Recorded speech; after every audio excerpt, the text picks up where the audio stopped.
ஈரேழு ஜென்மங்கள் எடுத்தாலும் உனை சேருவேன்.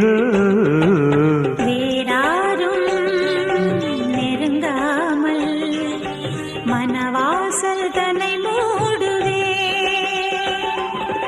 உருவானது நல்ல சிவரஞ்சனி, உனக்காகத்தான் இந்த கீதாஞ்சலி. ராகங்களின் ஆராதனை, மோகங்களின் ஆராதனை.